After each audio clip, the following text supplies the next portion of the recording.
Bueno, seguimos con nuestra serie de videos acerca del conflicto en Irán. Ahora que esta guerra ha entrado en una suerte de alto al fuego un poco raro, ¿no? No sabemos si está o no está. O sea, están en alto al fuego, pero por las dudas se siguen atacando, ¿no? Es una suerte de alto al fuego de Schrödinger, ¿no? Puede estar como puede que no lo sabemos. Pero en este caso, quería traerles un tema que no se ha tratado tanto como otros aspectos de este conflicto, que no es otra cosa que la posibilidad o no de supervivencia del petrodólar, ¿no? Un tema que, ya sea que estés viendo este programa desde acá, desde España, que es de donde yo lo estoy grabando, desde Estados Unidos, por supuesto, desde México, desde Argentina, no importa en dónde estés, ya sea que estés en las Islas Kiribati, este tema te súper interesa porque la economía mundial depende de esto que les voy a contar hoy. Así que como siempre y antes de empezar, suscríbanse, dejen un like, dejen un comentario, lo clásico, full YouTube, pongan la campanita, así se enteran cuando subimos videos. Así que nada, eso es lo que vamos a hablar hoy, ¿no? De la parte financiera de este conflicto, de las ramificaciones que este conflicto está teniendo en el ámbito financiero. Un tema que nos interesa a todos sin importar desde dónde estemos mirando este video, ¿no? Pero antes de comenzar, quisiera hacer un breve recap de las últimas cosas que han pasado, porque han pasado bastantes cosas, ¿no? Solo por echar un vistazo así rápido, no ojo de cubero. Hoy me traje, déjenme presumirles, mis anotaciones para que vean que están pagando YouTube Premium. Así que hoy va a ser un poquito más ordenado que en otras ocasiones, ¿no? Vamos a hacer un breve recap, ¿no? La guerra, como ya saben, arrancó el 28 de febrero. La vez pasada dije 22, un error. No puedo subir un video sin que haya un error. Arranca el 28 de febrero. El 4 de marzo se cierra el estrecho de Hormuz. Entre medio, Donald Trump ha hecho toda clase de amenazas, ultimátums, cuentas regresivas que venían. Ahora en el mes de abril tuvimos a Donald Trump diciendo que la guerra ya no importaba y que si querían el petróleo, tanto los europeos como los asiáticos, que fueran a buscarlo ellos, que él ya no tenía nada que ver con eso, que la guerra ya la había ganado, fenómeno, que los iraníes eran gente copadísima, encantadora, que le habían ofrecido a él el puesto de ayatolá, ya que al original de OG, bueno, no el OG posta, pero sí el segundo, se lo habían cargado con un misil, que le habían ofrecido a él el puesto, pero que él había desistido, porque ya tiene mucho con Estados Unidos, ¿no? Como que ya tiene mucho laburo, no quiere complicarse, entonces que les había agradecido la buena onda, pero que pasaba, y había dicho también que seguramente al final de esto el estrecho de Hormuz lo terminarían controlando un poco él, no Estados Unidos, él e Irán. Después tuvo unos arranques, ¿no? Insultando, diciendo improperios, que abran el maldito estrecho ustedes, hijos de perra, una cosa así. Lo estoy diciendo de manera suavizada, ¿no? Y ya al final, ya así como tope de gama, en plenas Pascuas, ¿no? Como se acostumbra en estas fechas tan sagradas, amenazó con cometer un genocidio, lo voy a decir así para que podamos monetizar este video, diciendo que iba a usar armamento que no habían usado hasta ahora, o sea, de manera velada estaba diciendo que utilizarían armas nucleares y acabarían con toda la civilización iraní, ¿no? Nada, lo que se suele hacer en Pascuas. Esto ocurrió el 7 de abril, o sea, yo esto lo estoy grabando el 13, esto ocurrió el 7.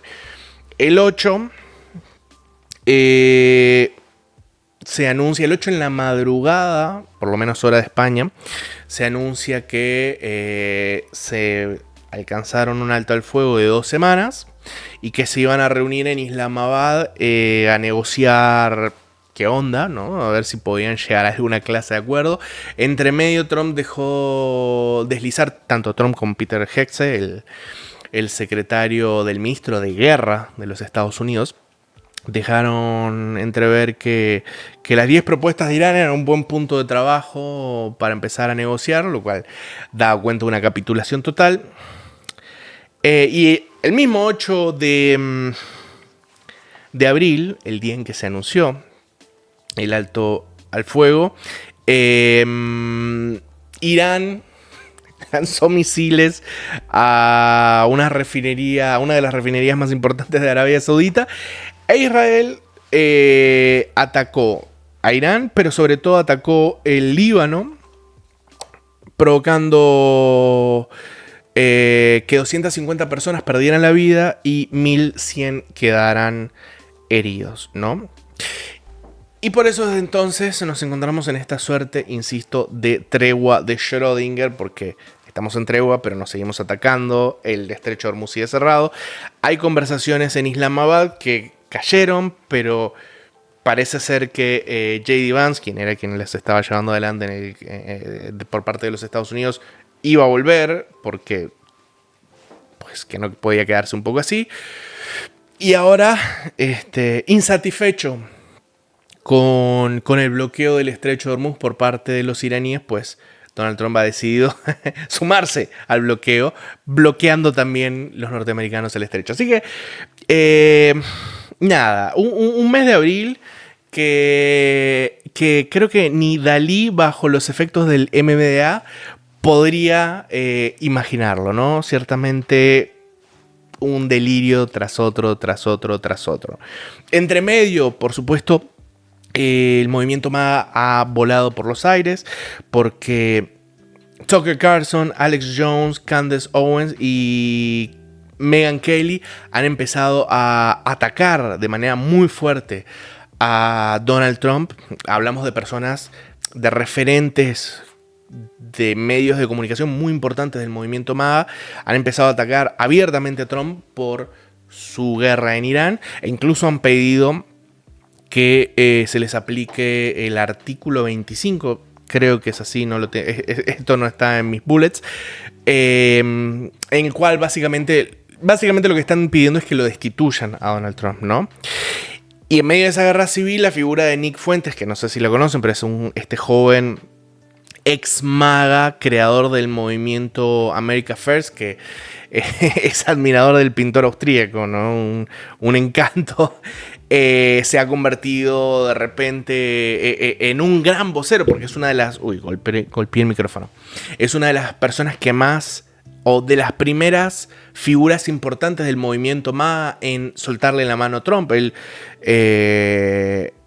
empezó a criticar a Trump incluso antes de las elecciones del 2024. En el 2024, Nick Fuentes le soltó la mano. Así que, digamos, ese es un poco el panorama en el que nos encontramos, o por lo menos en el cual yo me encuentro al grabar este video, que les repito, lo estoy grabando el 13 de abril. Veremos cuándo se sube. Ustedes saben que, bueno, la velocidad no es nuestro fuerte. Así que bueno. Ahora, como les decía antes, nosotros hoy el tema, no vamos a hablar de lo que está pasando en el MAGA, en el movimiento MAGA, ni de las cuestiones del alto al fuego, ni del bloqueo americano, porque la verdad que no, sino, insisto, de algo más profundo, ¿no? Porque, como les mencionaba al principio, ya la cuestión humanitaria ha sido ampliamente tratada. No me refiero a las víctimas civiles, que es una verdadera tragedia, ¿no? de este conflicto y de todos los conflictos. El aspecto humano está siendo muy abordado por los medios, cosa que creo que es súper pertinente. El aspecto político también está siendo abordado de manera extensa, ¿no? Las ramificaciones de que probablemente, como consecuencia de este conflicto, Trump pierda las elecciones de midterm, de que tal vez incluso se lo destituya, lo cual sería una locura. O sea, creo, si no me equivoco, sería el primer presidente en ser destituido, si es que aquello termina ocurriendo.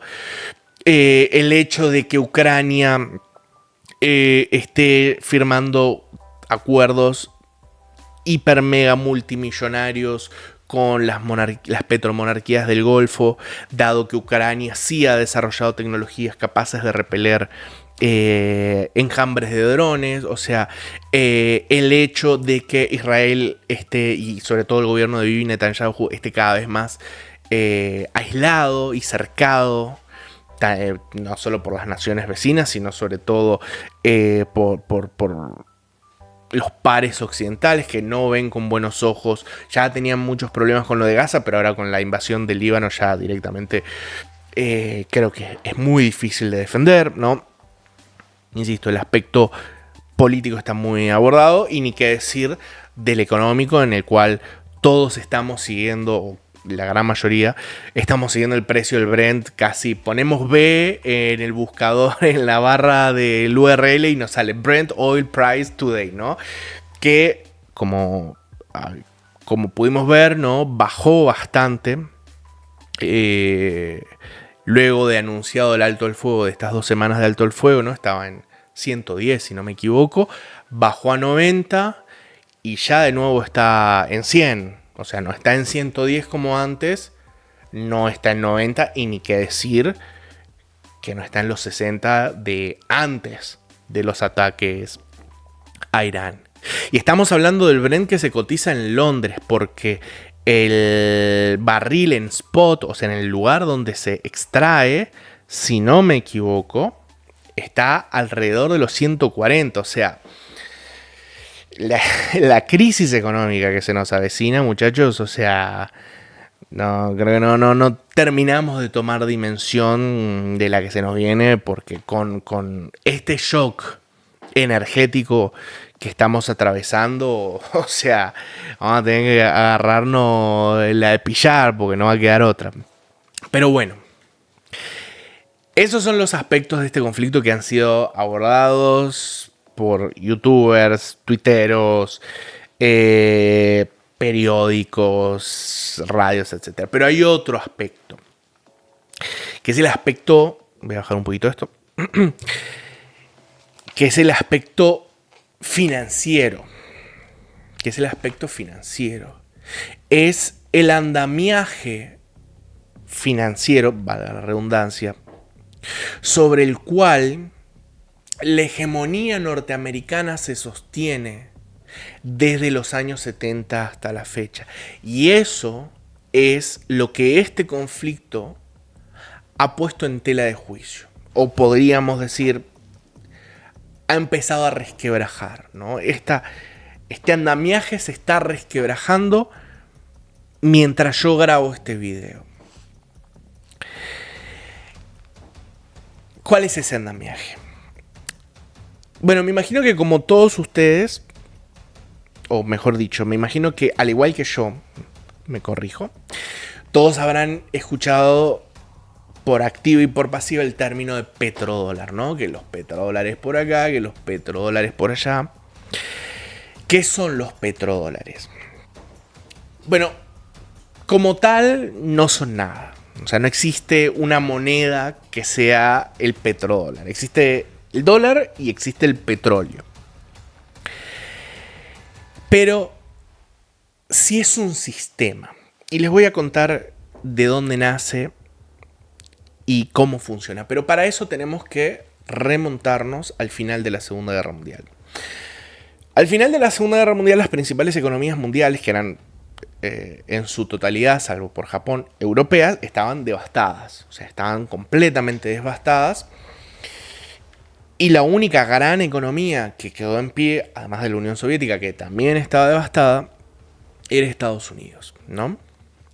Y por eso, y también como consecuencia del famoso Plan Marshall, Estados Unidos, a partir de los años 50, se convierte en la fábrica del mundo. Así como hoy en día todos los productos que nosotros compramos vienen de China, o por lo menos hasta hace no mucho, todos los productos que comprábamos venían de China. Después de la Segunda Guerra Mundial, Estados Unidos se convierte en la China de hoy en día, ¿no? Y entonces todos los productos, o la gran mayoría de productos, venían de ahí. Radios, televisores, los jeans, las Pepsi-Colas, todo lo que además después se convirtió en el famoso American Way of Life, todo se producía en Estados Unidos, principalmente los coches, pero no solo. Eso hacía que si querías comprar tecnología o productos importados de Estados Unidos, necesitabas tener dólares. Y eso convirtió rápidamente al dólar en la moneda de referencia en el comercio global. Que antes lo era la libra esterlina, pero como Inglaterra había quedado pulverizada y profundamente empobrecida como consecuencia de las dos guerras mundiales, pues Estados Unidos sustituyó a Inglaterra en ese lugar y el dólar sustituyó a la libra. Ay, golpeé de vuelta el micrófono. Golpeó a la libra esterlina. Hacemos fast forward hasta los años 70 y como consecuencia de uno de los conflictos, de los muchísimos conflictos que ha tenido Israel con sus vecinos y de sus vecinos con Israel, las naciones árabes, las famosas petromonarquías del Golfo, y ahí podemos incluir a Irak, que no es una petromonarquía, pero ciertamente es un gran exportador de petróleo, imponen una sanción a todos los países que apoyaban o que apoyaron a Israel, o sea, básicamente a todo Occidente, ¿no? Y les dejan de vender petróleo y provocó una de las mayores crisis energéticas de la historia, si es que no la mayor.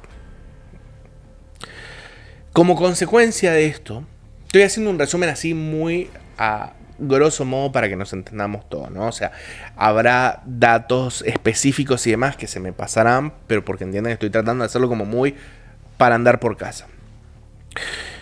Como consecuencia de esa crisis, Estados Unidos, de nuevo, Estados Unidos, el estado que imprime los dólares con los cuales todo el mundo comercia y gran parte del mundo usa como forma de preservar sus ahorros. Como consecuencia de esa crisis, no de manera exclusiva, pero en gran medida por esa crisis, la crisis del petróleo de los 70, Estados Unidos se ve obligado a abandonar el patrón oro, ¿no? Esto lo hace en el año 1971. Richard Nixon, ¿no? Estados Unidos, antes de abandonar la convertibilidad oro-dólar, todos los dólares que emitía el Banco Central norteamericano estaban respaldados por lingotes de oro en la bóveda del Banco Central, o no sé, andás a saber dónde, pero que tenía el lingote de oro. Vos ibas al banco y podías cambiar tus billetes por oro, ¿no? O sea, cada billete estaba respaldado por un lingote de oro, o como sea el equivalente a oro.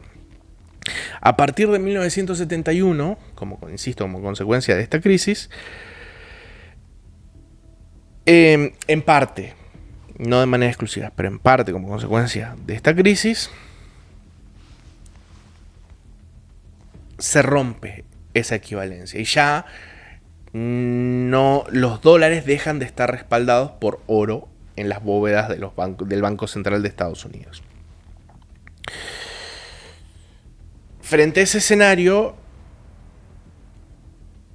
Nixon, de la mano de Kissinger, que era su secretario de Estado, se pusieron a pensar de qué manera podían encontrar o qué podían hacer para que los dólares siguieran siendo la moneda de referencia y que la gente que atesoraba dólares siguiera confiando en que los dólares no iban a perder su valor, ¿no? Porque la razón por la cual la gente atesoraba dólares, no comerciaba, porque comerciaba con dólares porque compraba Estados Unidos, pero la razón por la cual la gente atesoraba en dólares, como pasaba en gran parte de Latinoamérica, y la razón por la cual las grandes fortunas eran llevadas a Estados Unidos y no eran conservadas en sus países, ¿no? O por lo menos de nuevo en el tercer mundo, Latinoamérica, grandes fortunas europeas y demás eran trasladadas a Estados Unidos, era porque se confiaba en el dólar. Entonces, ¿qué se podía hacer para que el dólar siguiera siendo una moneda estable? Y para resolver ese problema, lejos de encontrar un mecanismo financiero como lo era la convertibilidad oro-dólar, Nixon, junto a Henry Kissinger encontraron un mecanismo geopolítico. ¿Cuál era ese mecanismo geopolítico? El pacto del petrodólar, que no es un pacto oficial, pero que todos sabemos que ocurrió. Algo así como las bombas nucleares de Israel, perdón. Todos sabemos que tiene, pero oficialmente no tiene, ¿no? Es un poco por esa línea, ¿no?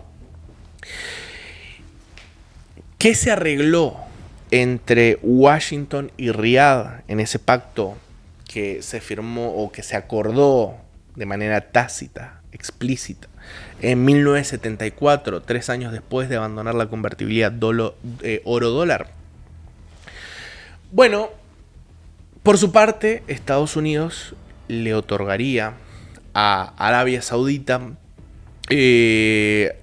tecnología, asistencia en infraestructura, asistencia en industria, agricultura y demás. ¿No? O sea, ustedes saben que Arabia Saudita es un desierto horripilante, pero a pesar de ser casi todo desierto, tiene algo de agricultura, y eso se debe en gran medida a la tecnología que los americanos, la asistencia en tecnología y en industria agrícola y demás que los americanos les han proporcionado a los sauditas, pero sobre todo les iban a ofrecer armamento, entrenamiento al ejército y seguridad.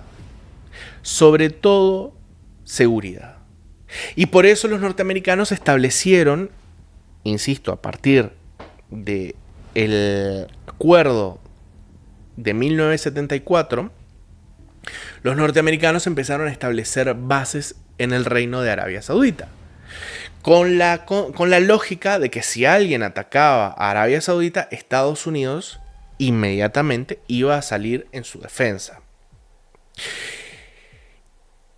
¿Y qué les ofrecía Arabia Saudita en contraprestación de todos estos servicios y beneficios que le estaba otorgando Estados Unidos? Una cosa súper sencilla.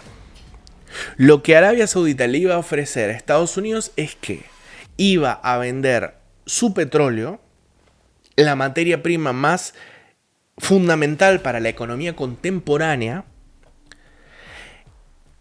iba a vender esa materia prima de manera exclusiva en dólares. No iba a aceptar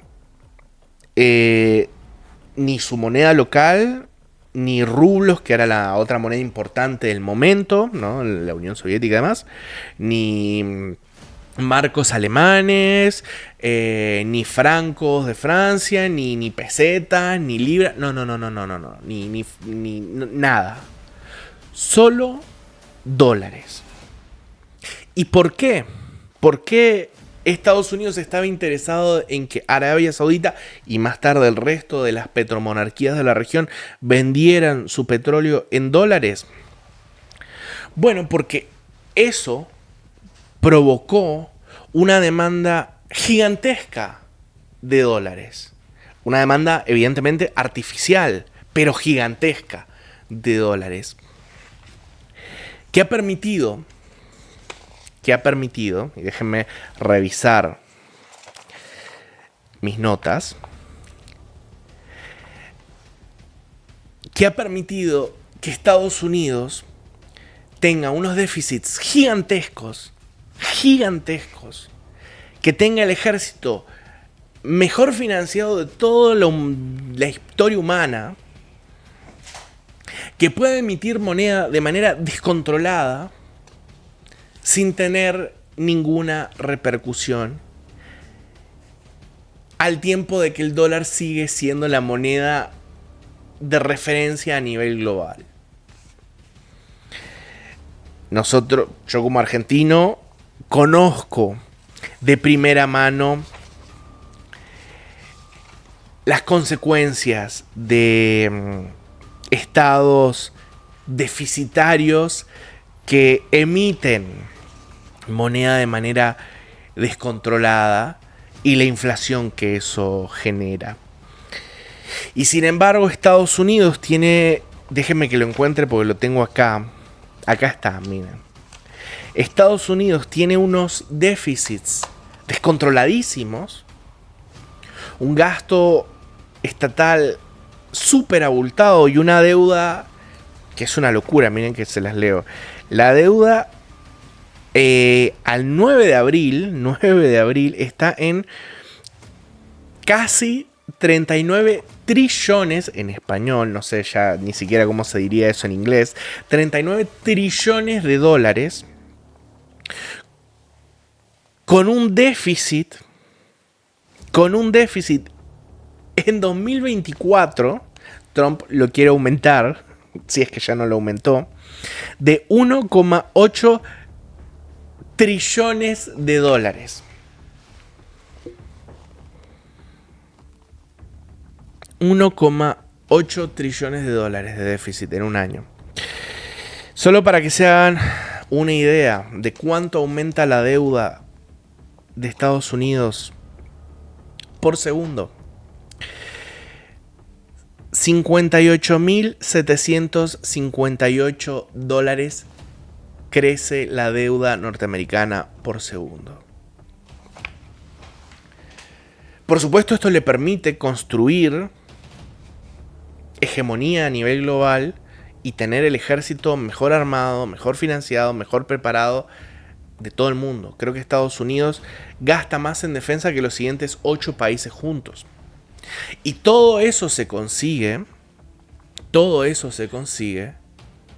sin que la moneda se convierta en el bolívar venezolano o el peso argentino, sin que el Estado defaultee y sin que los bonos se conviertan en bonos basura, en gran medida por la enorme demanda global de dólares, consecuencia de estos acuerdos realizados en 1974, en principio con Arabia Saudita y más tarde con el resto de las petromonarquías del Golfo, en donde esos países acordaron vender su petróleo única y exclusivamente en dólares. Su petróleo y sus demás hidrocarburos. Insisto, la hegemonía norteamericana, el famoso imperio norteamericano, está en gran medida sostenido bajo este pilar armado en los 70 por Richard Nixon y Henry Kissinger. Y es la razón por la cual Estados Unidos es la principal potencia mundial, o una de las razones por la cual Estados Unidos es la principal potencia mundial. Hacemos otro fast forward. Y ahora nos vamos de nuevo al 2026. Concretamente al 28 de febrero de 2026, en donde Donald Trump, empujado por su gran amigo Bibi Netanyahu, decide atacar Irán en un plan que, al menos en su cabeza, se veía genial, ganador. Un Maduro 2.0 versión camellos. Y que, sin embargo, como lo hemos podido comprobar en este mes y medio de lo que va del conflicto, pues ha sido un fracaso rotundo. Rotundo. Y este andamiaje imperial, porque es eso, es un andamiaje imperial, no lo digo con intenciones de como de forma negativa, pero o sea, si vos acordás con unos proveedores de la materia prima principal para forzar al resto del mundo a que usen tu moneda, es un monopolio, no es muy distinto de lo que hacía Rockefeller a finales del siglo XIX con sus trenes en Estados Unidos y su querosén. Es un andamiaje imperial. Bueno, este andamiaje imperial se empieza a agrietar, se empieza a resquebrajar. Insisto, debajo de nuestros pies mientras yo grabo esto y mientras todos ustedes ven este video. ¿Por qué se empieza a agrietar? Bueno, básicamente por dos razones muy concretas. La primera de ellas es que, bueno, obviamente Irán impuso el bloqueo del estrecho de Hormuz. Y yo no sé si ustedes leyeron las noticias o no. O sea, lo que más se ha comentado es que Irán está cobrando peaje en yuanes y Bitcoin, ¿no? Y que cobra creo que $1 millón o $2 millones por barco, una cosa así. Pero lo cobra, insisto, en yuanes y en Bitcoin, no en dólares. Pero eso no es la cosa interesante. A partir del 13, 14, 15 de marzo, o sea, después de que pasara semana y media de cerrado el estrecho de Hormuz, empezó a circular una noticia que después, curiosamente, simplemente como se desvaneció de internet, pero que no se borraron las notas. Artículos que decían, noticias que decían que Irán iba a permitir el paso de buques, principalmente de petroleros, bajo dos condiciones: que fueran amigos o neutrales, y que si eran neutrales tenían que pagar el peaje, a los amigos no se les cobraba el peaje, y que todo el pago de las mercancías que transportaban, se hubiese hecho en una moneda que no fuese el dólar. Y no nos olvidemos que por el estrecho de Hormuz no solo pasa el petróleo iraní, sino que también pasa el petróleo iraquí, kuwaití, de Bahrein, de Qatar, de Emiratos Árabes Unidos y gran parte del petróleo saudita, y también el gas natural y demás hierbas, ¿no? Con lo cual, pues ya eso puso un poco en jaque este andamiaje, porque al poco tiempo, y como hemos podido escuchar, tanto por activa y por pasiva, en declaraciones y demás, muchos gobiernos cercanos a Estados Unidos se han puesto en comunicación con los iraníes y, bueno, sus barcos, algunos barcos, no muchos, pero algunos barcos que van con destino a Japón, que van con destino a Corea del Sur, que van con destino a Australia, que van con destino a la India y que van con destino a países europeos, están pasando. Insisto, no muchos, los podemos ver en ese mapa, en esa página en donde salen los en vivo por donde están circulando los barcos y demás, que no me acuerdo ahora el nombre. Lo cual quiere decir que muchos de los países, insisto, porque ya no es que estamos hablando, no sé, de Corea del Norte o China o Rusia y demás, no, países cercanos a Estados Unidos están empezando a comerciar sus hidrocarburos de manera forzada, obviamente, de manera imperial, en este caso por Irán, en una moneda distinta al dólar. Lo cual, de nuevo, empieza a erosionar este andamiaje imperial del que les mencionaba antes, sobre el cual se sostiene la hegemonía norteamericana. Pero es que no solo pasa por ahí. Eso, si quieren, es como el entrante, el abreboca, como dirían en Latinoamérica. El verdadero problema, el meollo de la cuestión, es que luego de que Donald Trump iniciara sus ataques y su guerra, su conflicto militar con Irán el 28 de febrero, y de que Irán respondiera lanzando misiles y drones a las petromonarquías de la región, ha quedado en evidencia con los ataques al aeropuerto de Dubái, la petroquímica que se atacó el mismo día del alto al fuego en Arabia Saudita, los barrios en Qatar y Bahrein, etcétera, etcétera, etcétera. Ha quedado en evidencia que la parte del pacto que le correspondía a Estados Unidos, que era además la parte central, que era la de defender a esos países, pues no la está cumpliendo. Y cuando esos países por ejemplo en el caso de Qatar, se quedaron sin munición por estar derribando de manera estúpida drones con estos misiles carísimos que tienen Estados Unidos. Cuando se quedaron sin esas municiones y le pidieron a Donald Trump y por extensión a su gobierno si por favor le podía vender, no regalar, vender más municiones de los misiles, creo que son los Tomahawk, bueno, no sé cuáles, pero los misiles teledirigidos, Estados Unidos les dijo nones. Esos los estamos usando nosotros y son para nosotros. Con lo cual Estados Unidos está incumpliendo su parte de este acuerdo, que es, insisto, el acuerdo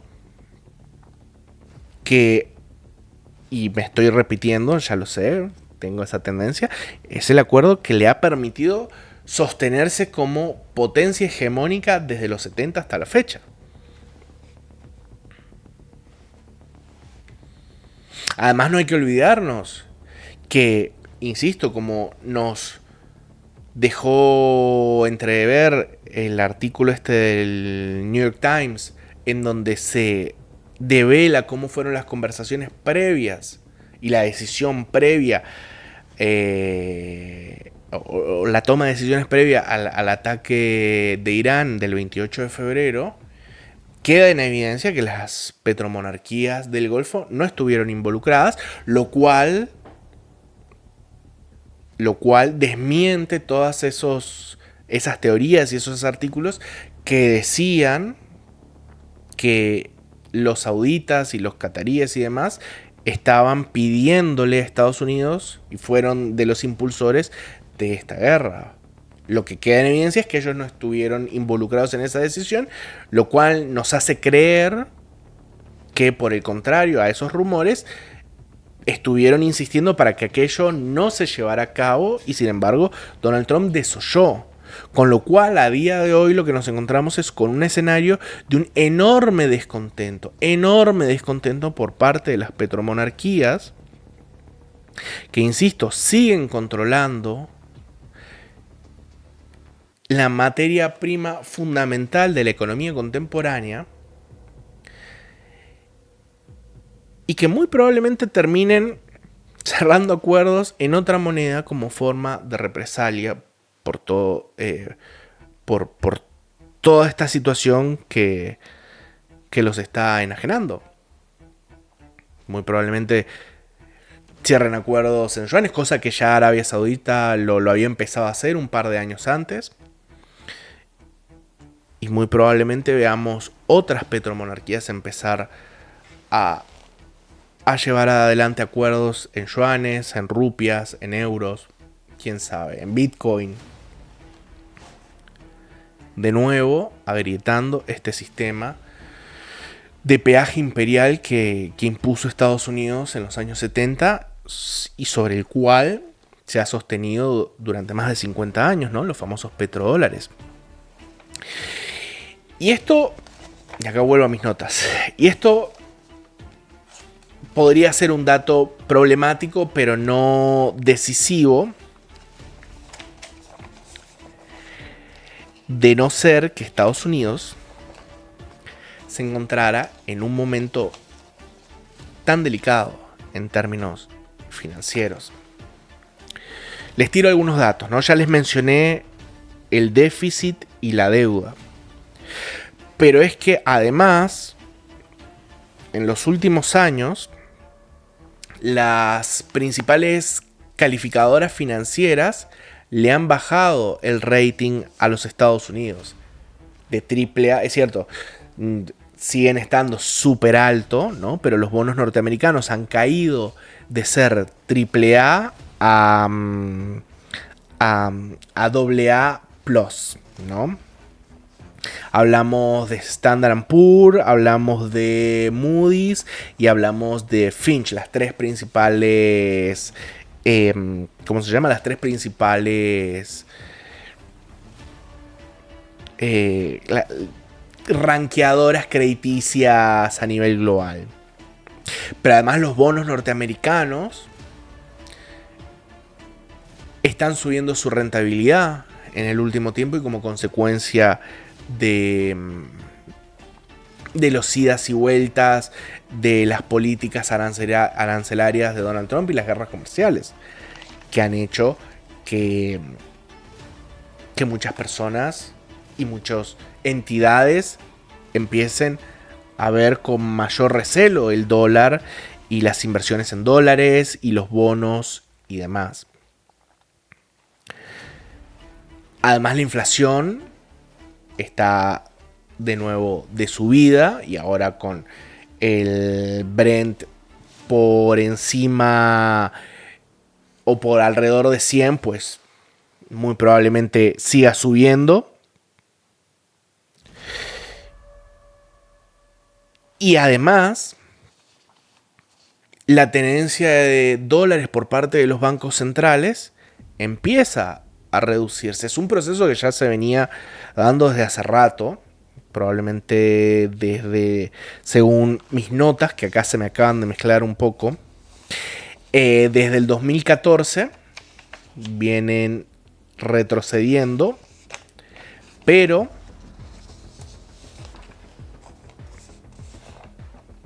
impacta sobre esto que está pasando con el petrodólar.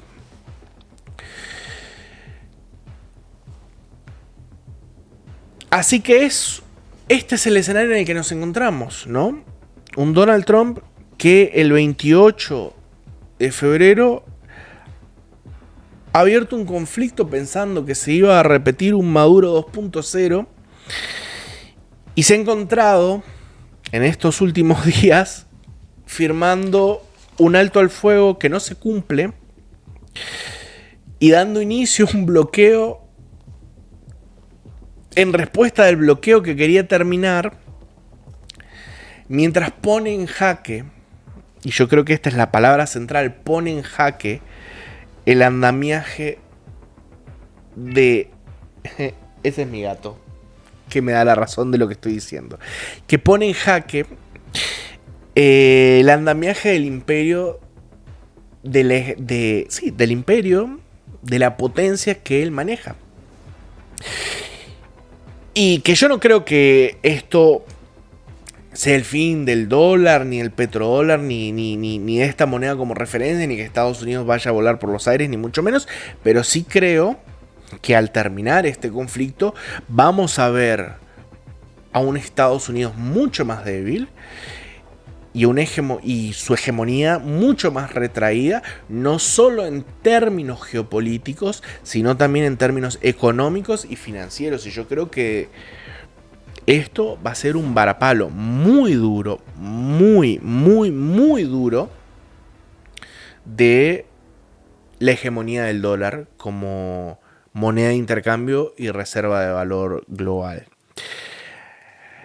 Así que nada, para pensar, ¿no? Porque, como les digo, este conflicto tiene muchas aristas. Se ha hablado mucho de la cuestión humanitaria, súper dramático, la cuestión política que puede tener ramificaciones súper extensas, la cuestión militar y económica, ¿no? El precio del barril disparado, lo cual, insisto, creo que nos va a llevar a una crisis muy dura, pero está la cuestión financiera de la cual no terminamos de ser conscientes, pero todo nuestro sistema bancario global y demás está atado a eso, así que veremos en qué termina esto, pero no quiero alargarlo más porque esto ya me estoy yendo de madres, como siempre, así que sin más que decir, muchísimas gracias por vernos. Saben que pueden seguirme en Twitter. Mi Twitter es @GabrielSartis, Gabriel Sarti S. Pueden seguirme por ahí para leer las maravillas que pongo todo el tiempo, las genialidades. Por supuesto, no se olviden de suscribirse, darle un like, dejar un comentario, poner la campanita. Y recuerden, esto que les he presentado hoy no es más que mi opinión. Ustedes tienen toda la libertad de coincidir conmigo o, como digo siempre, de estar equivocados. Así que sin más, los dejo, que tengan un muy buen día y nos vemos en la próxima. Chao, chao.